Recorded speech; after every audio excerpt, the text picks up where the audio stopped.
안녕하세요, 중고왕 김지근입니다. 그동안 중고차에 관련된 많은 영상을 올리긴 했지만 왜 중고차를 사야 하는지, 중고차가 왜 좋은지에 대한 내용은 많이 다루지 않은 것 같아 오늘 여러분들과 이야기해보려 합니다. 제목엔 500만원대 이하 중고차라고 말은 했지만 꼭 500만원대 이하일 필요는 없고 본인 상황에 맞춰 저렴하다라고 느낄 수 있을 만한 중고차라고 생각해주시면 될 것 같습니다. 인터넷에서야 사회 초년생들 차량에 대해 많은 이야기가 있지만 실상 어린 나이에 차를 구매하는 사람은 흔치 않습니다. 저도 사회생활이 만으로 3년이 넘었는데 이쯤 되니 슬슬 차를 구매했거나 구매하려고 알아보는 친구들이 생기더라고요. 첫 차 구매를 생각하는 사람들이 하는 고민 중 제일 많이 들었던 것이 새 차를 살까 중고차를 살까였습니다. 저는 세대째 중고차만 타고 있습니다. 물론 아주 만족하고 있고요. 앞으로도 중고차를 구매할 생각입니다. 새 차를 사고 싶은 사람은 누가 뭐라 하든 새 차를 살 것이고 중고차를 살 사람은 누가 뭐래도 중고차를 살 겁니다. 새 차를 택하는 사람은 중고라는 것 자체에 거부감이 있는 경우가 많고 중고차를 택하는 사람은 새 차 구매에 쓸 돈이 아깝거나 부족하기 때문입니다. 누가 뭐래도 새 차 구매할래 라는 사람들은 어쩔 수 없겠지만 마음 한켠에 중고차는 어떨까 하고 조금이라도 저울질하고 있는 분들을 대상으로 이야기를 해보려고 합니다. 첫 번째, 진짜 취향을 모른다. 차를 구매하기 전에는 차에 관심이 많아도 환경 특성상 제한적일 수밖에 없습니다. 취향을 결정하게 되는 재료들은 대부분 모니터 화면 속에서 접할 수 있는 것들이죠. 사진이나 동영상, 사람들의 후기 등등이요. 고등학생들이 대학 입시를 준비할 때 뭣도 모르고 과 이름만 보고 대충 진로를 결정하는 것처럼 첫 차를 구매하는 우리들도 차량의 외관만 보고 대충 취향을 결정해버립니다. 그리고 막상 차를 사고 나면 내가 생각했던 건 이게 아닌데 혹은 내 취향이 바뀌었나? 하며 혼란스러워하죠. 취향에는 외관뿐 아니라 다른 부분도 많은 영향을 끼칩니다. 실내 인테리어가 될 수도 있고 트렁크가 열리는 방식이 될 수도 있고 휠 크기일 수도 있죠. 하지만 첫 차도 구매하지 않은 차일못들은 차량의 디테일한 부분을 보지 못하고 뭉뚱그려 생각하기 때문에 막상 차를 구매한 후에는 소소한 부분들 때문에 실망을 하고 납니다. 저만 해도 막연히 투도어 스포츠카를 좋아한다고 생각하고 포르테 쿱을 구매했었습니다. 막상 타고 보니 휀더를 가득 채우는 커다란 휠과 바닥에 착 붙는 낮은 차고 옆에서 봤을 때 뚝 떨어지는 쿠페 플러스 스포트백 라인을 좋아하더라고요. 스포츠카들이 대부분 그런 요소들을 갖고 있어서 저는 스포츠카를 좋아한다고 착각했던 것입니다. 저는 디자인만 스포티한 걸 좋아하지 과격한 운전은 즐겨하지 않는 편입니다. 오히려 정석 주행에 극한의 연비를 뽑아내는 주행을 좋아하더라고요. 제네시스 쿠페를 타면서 내가 이렇게 연비에 신경을 많이 쓰는구나 하고 실감할 수 있었습니다. 주변의 시선에 민감한 사람들도 있을 수 있습니다. 본인은 아무리 스포츠카가 좋다 해도 주변 사람들이 쿠사리를 놓는 경우가 종종 있죠. 뒷좌석에 타면서 이런 차 왜 타냐고 얻어타면서도 욕하는 지인들의 모습을 자주 경험할 수 있었습니다. 차량 색깔도 문제입니다. 흔한 흰 검그보단 개성을 나타낼 수 있는 빨강이나 파랑, 노란색의 차량을 선택할 수도 있겠죠. 근데 생각보다 금방 질린다든가 역시 주변 사람들의 쿠사리를 듣다 보면 생각이 달라질 수도 있습니다. 이처럼 차를 막상 타보기 전까진 자신의 진짜 취향을 알기는 매우 어렵습니다. 저렴한 중고차 중 자신의 취향에 제일 가깝다고 생각되는 중고차를 구매하시고 1에서 2년 정도 타보시면서 본인의 진짜 취향을 파악하시길 바랍니다. 두 번째, 나의 라이프 스타일을 모른다. 차를 구매하면 꽤 많은 게 달라집니다. 대중교통만 타고 이동했을 때는 거리, 시간, 비용, 환승편 등등 꽤 많은 것들을 고려해 주로 사람들이 많이 몰리는 강남, 홍대, 이태원 같은 시내 위주로 다니곤 하는데요. 차가 있으면 복잡한 도심 지역들보단 길이 막히지 않고 주차가 간편하고 널찍하고 자연을 만끽할 수 있는 외곽 지역으로 많이 나가게 됩니다. 차를 처음 살 때는 출퇴근용으로 살 거야 혹은 주말 나들이용으로 살 거야 하고 구매하지만 막상 한 번, 두 번 차를 타면 더 이상 대중교통을 타기 싫어집니다. 출퇴근용으로 살 거니까 저렴한 경차 사야지 했다가 친구들한테 쿠사리 먹고 주말에 고속도로 주행하다가 강풍 불어서 차체 흔들리면 멘탈이 아주 아찔하죠. 또 주말 나들이용으로만 살 거니까 연비 생각 안 하고 젠쿱 같은 거 구매했다간 어디 갈 때마다 기름값 얼마 나오나 계산기 두드리고 있는 자신을 발견하게 됩니다. 생각보다 트렁크 용량도 꽤 중요합니다. 저는 트렁크에 넣어봤자 뭘 넣고 다니겠어? 라고 생각했고 실제로 차를 산 후 몇 달 동안은 거의 빈 상태로 다녔는데요. 지금은 용량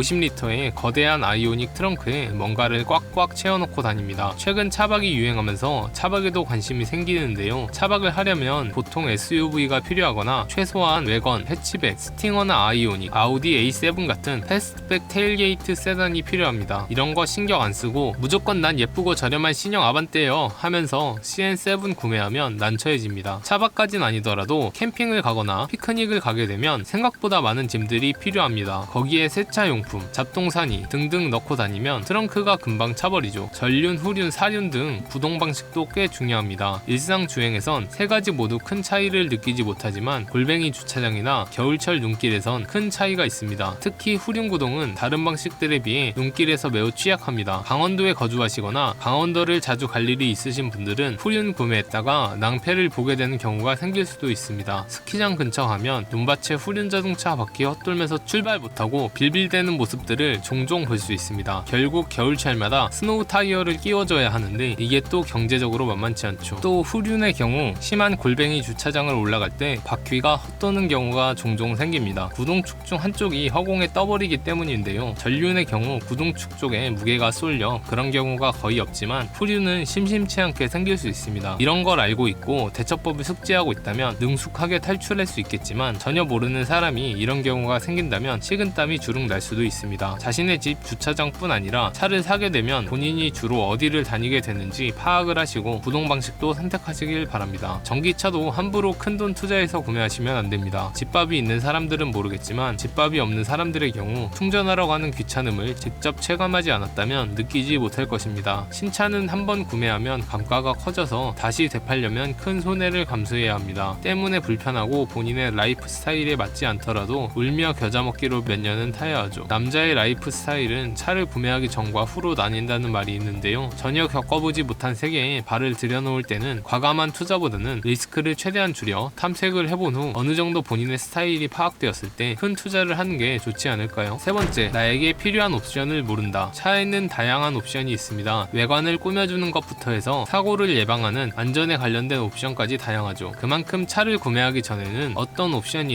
있는지조차 제대로 알지 못합니다. 그 옵션들이 어떨 때 어떤 기능을 하는지도 더더욱 모르죠. 대표적으로 핸들 열선과 통풍 시트가 있습니다. 차를 타기 전엔 에어컨이 있는데 왜 통풍 시트가 필요해? 히터가 있는데 핸들 열선이 왜 필요해? 하고 생각하기 마련이지만 막상 차를 타면 그게 아니라는 걸 느끼게 됩니다. 조수석에 앉았을 땐 몰랐는데 여름철에 운전을 하게 되면 다리를 자주 움직이게 되고 긴장도 하게 되어 생각보다 엉덩이에 땀이 많이 차게 됩니다. 아무리 에어컨을 빵빵하게 틀어놔도 이상하게 엉덩이와 등 쪽은 덥고 찝찝합니다. 핸들 열선도 마찬가지입니다. 겨울철엔 핸들 속에 얼음이 있는 것 마냥 굉장히 차갑습니다. 손이 시려워서 한 손은 주머니에 넣고 운전할 때도 있을 지경입니다. 차를 안 타본 입장에선 이런 걸 백날 말해줘도 난 필요 없을 것 같은데 하면서 이해하지 못합니다. 몸소 체험해봐야 옵션의 소중함을 알게 되죠. 제 친구도 말 안 듣고 통풍 시트랑 핸들 열선 없는 거 샀다가 후회하고 있습니다. 또 전면 충돌 감지 센서도 은근히 도움이 많이 됩니다. 전방은 내가 눈으로 보고 있으니까 별로 필요 없을 것 같다고 생각될 수도 있는데 운전 초보자들에겐 차폭감과 차간 거리감이 익숙하지 않습니다. 평생 넓은 데로만 다니고 널찍한 주차장에만 주차한다면 모르겠지만 우리는 필연적으로 좁은 공간에 비벼가면서 주차를 해야 할 일이 생길 수밖에 없습니다. 이때 전방 센서가 꽤 도움이 되죠. 썬루프도 말이 많은 옵션입니다. 간지나고 오픈카 감성을 살짝 느낄 수 있어서 좋아하는 사람들도 있지만 1년에 한두 번 열까 말까 한 사람들도 많다고 하더라고요. 반대로 썬루프에 대해 관심도 없었는데 막상 썬루프가 있으니 좋다고 느끼는 경우도 있고요. 썬루프가 있으면 차박할 때 천장에서 보이는 밤하늘이 아주 예술입니다. 처음엔 차를 산다는 기분에 멋지고 잘 굴러가기만 하면 되지 하면서 깡통을 생각하는 사람들도 있겠지만 생각보다 옵션은 차량을 운행하는데 꽤 많은 영향을 줍니다. 어떻게 보면 차량의 본질적인 성능인 토크와 마력에 비해 실체감이 클 수도 있죠. 풀옵션 중고차를 사시든 깡통 중고차를 사시든 직접 체감해봐야 본인이 어떤 옵션을 좋아하고 필요로 하는지 알기 때문에 추후 새 차를 구매할 때 좀 더 효율적으로 선택할 수 있게 됩니다. 네 번째, 차량 정비 방법을 잘 모른다. 차량 구매 전에는 아무리 공부를 하더라도 정비에 대해 미숙할 수밖에 없습니다. 아니, 애초에 정비 관련된 부분을 공부하려고 생각하지도 않죠. 문제가 막 터져야 그때부터 부랴부랴 알아보곤 하는 게 대부분의 사람 심리입니다. 자동차가 한두 푼 하는 것도 아니고 잘못 고장나면 수십만 원은 우습게 깨지는 비싼 물건입니다. 100만원짜리 핸드폰은 케이스 씌우고 필름 붙여서 소중하게 쓰면서 자동차는 대충대충 관리하며 사용해선 안 되겠죠. 자동차는 수많은 부품들로 구성되어 있는 만큼 신경 써줘야 할 것들이 많습니다. 저렴한 중고차로 먼저 입문하게 되면 차량 정비 시기를 놓쳐 생기는 문제들에 대한 리스크가 훨씬 줄어듭니다. 또 신차 대비 노후 부품들이 많아 관리해야 할 품목들이 늘어납니다. 자연히 정비 방법을 찾아보며 자동차에 대한 공부를 하게 될 것이고 이는 추후 신차를 구매했을 때 좋은 컨디션을 유지할 수 있도록 도움을 줄 겁니다. 신차를 구매하면 얼라이먼트, 겉벨트 세트 교환, 미션 오일 교환, 타이어 교환, 점화 플러그 교환 등의 정비는 할 기회가 금방 오지 않을 겁니다. 그렇게 되면 이런 것들에 대한 걸 인지하지 못하고 살게 될 수도 있고 정비 시기를 놓치게 될 수도 있죠. 중고차를 구매하면 초보 시절에 다양한 소모품 교체를 경험하며 정비 지식과 함께 자동차의 메카닉적인 지식도 함께 습득하실 수 있을 겁니다. 이런 것들이 귀찮을 수도 있습니다. 그러나 언젠가는 겪어야 하는 경험들입니다. 미리 겪어두고 예방 정비를 해준다면 추후 더 큰 돈 나가는 걸 막을 수 있을 겁니다. 5번째, 운전이 능숙하지 않다. 아무리 운전을 조심히 한다 해도 초보 운전 시절엔 어딘가 한두 군데 긁을 확률이 매우 높습니다. 널찍널찍한 곳만 다닌다면 모르겠지만 지옥의 주차난이 있는 구형 아파트나 골목길 사이에 위치한 빌라, 구형 빌딩의 지하 주차장 등 왜소한 공간들을 지나거나 주차할 때면 긴장되기 그지없습니다. 초보자들에게 가장 무서운 것 중 하나가 차선 변경 그리고 주차 아니겠습니까? 차폭감, 차간거리 등 감도 잘 오지 않을 때 앞뒤로 5번은 비벼야 겨우 들어갈 수 있을 것 같은 공간에 주차를 해야 할 상황이 벌어진다면, 특히 옆에 주차된 차가 고급차라면 우리는 그를 피해 벽 쪽으로 더 바싹 붙게 됩니다. 그러다 결국 우드득. 처음 차를 긁었을 때의 상황만 생각하면 아직도 아찔합니다. 차체가 낮은 경우 인도턱에 범퍼 하단 부위가 쓸리기도 하고요. 도장면을 긁지 않더라도 평행 주차하는 등 휠을 긁거나 좁은 곳에서 좌회전, 우회전을 하다가 미처 발견하지 못한 턱에 바퀴를 갉아먹기도 합니다. 운전 경력이 아예 적을 때는 워낙 긴장하고 안 되겠다 싶은 건 시도도 안 해서 괜찮은데 약 한 달에서 2달 정도 돼서 어느 정도 익숙해졌다 하며 방심하게 됐을 때가 가장 위험합니다. 머릿속은 베스트 드라이버지만 몸은 초보 운전자이기 때문이죠. 이 기간을 거치며 왜 사람들이 방심하면 사고 난다라고 말하는지 깨우치게 됩니다. 저렴한 중고차를 구매했을 때도 긁으면 마음이 아픈데 몇천만 원 주고 비싸게 구매한 새 차를 긁는다면 더더욱 마음이 아플 수밖에 없죠. 또 한 번 차를 긁고 나면 차에 대한 애정도가 감소하기 시작합니다. 그 후부턴 가벼운 긁힘 정도야 그냥 붓펜 칠하고 컴파운드 바르지 뭐 하고 생각하게 되죠. 휠 정도 긁히는 건 오히려 다행이라고 생각합니다. 충분히 중고차를 통해 쉽게 차량을 긁지 않겠다는 생각이 들 때 그때야 새 차를 구매하시길 바랍니다. 그때야 새 차나 좋은 중고차를 구매하시길 바랍니다. 6번째, 정확한 유지비를 모른다. 가장 중요한 건 정확한 차량 유지비를 모른다는 겁니다. 신차를 구매했을 땐 그냥 기름만 넣어도 슝슝 잘 가니 외제차든 국산차든 크게 돈 나갈 일이 없습니다. 하지만 연식이 쌓이고 어느 정도 소모품을 갈아야 할 때가 오면 진정한 의미의 유지비를 체감하실 수 있습니다. 유류비도 대충 얼마 나가겠지 하고 생각하는 것과 직접 운영하면서 내보는 건 천지 차이입니다. 생각 외로 차 탈 일이 많아질 수도 있고 그때마다 유류비는 자신의 예상을 초과하게 됩니다. 무엇보다 서울 같은 도심 지역에 살고 있는 사람들은 극심한 정체로 연비가 바닥을 뚫고 내려가 생각보다 훨씬 자주 주유를 해줘야 하죠. 이렇게 되면 시동 켜는 것 자체가 일종의 스트레스로 다가오게 됩니다. 덕분에 다음에 차를 사게 될 땐 단순 차값과 유류비뿐만 아니라 세금, 보험료, 정비비 등 각종 유지 비능을 확실하게 계산을 하고 자신에게 맞는 차량을 구매하실 수 있을 겁니다. 7번째, 생각보다 빨리 질린다. 마지막으론 첫 차는 생각보다 빨리 질린다는 겁니다. 앞서 말씀드린 것처럼 첫 차는 본인의 취향 및 라이프 스타일을 잘 모르는 상태로 구매하기 때문에 금세 질릴 확률이 높습니다. 처음 샀을 땐 이 차로 10년은 타야지 하면서 구매하겠지만 2에서 3년 타고 나면 더욱 예쁜 디자인의 신차들이 쏟아져 나오는 걸 보고 눈이 돌아가 버리곤 하죠. 저도 포르테급 살 때 결혼할 때까지 탈 줄 알았습니다. 하지만 벌써 3대째. 정말 운 좋게 본인의 취향과 스타일에 딱 맞는 차량을 구매한 경우가 아니라면 여러분들의 생각보단 훨씬 빨리 새로운 차량으로 바꾸고 싶다는 생각이 들 겁니다. 중고차일 경우 감가상각이 크지 않아서 큰 타격은 없지만 신차일 경우는 정말 피눈물 나는 감가상각을 감수하고 차량을 바꿔야 합니다. 거기에 기변할 때 또 내야 하는 취등록세는 정말 빡치죠. 결국 이 돈 저 돈 생각하다 못 바꾸고 불만족한 상태로 계속 사게 되는 겁니다. 오늘은 이렇게 첫 차는 꼭 저렴한 중고차를 구매해야 하는 이유 7가지에 대해 알아보았습니다. 영상이 도움이 되셨다면 좋아요와 댓글 부탁드리겠습니다. 제 채널을 구독해주시면 앞으로 올라올 중고차 관련 및 중고제품 관련 정보들을 놓치지 않고 빠르게 받아보실 수 있습니다. 시청해주셔서 감사합니다. 지금까지 중고왕 김지금이었습니다. 그렇다면 제가 자동차를 타면서 들었던 비용, 즉 유지비는 총 얼마일까요? 저는 차량 가계부 앱을 통해 구매 후부터 지금까지 들었던 비용을 모두 기록해 놓았습니다. 보험료,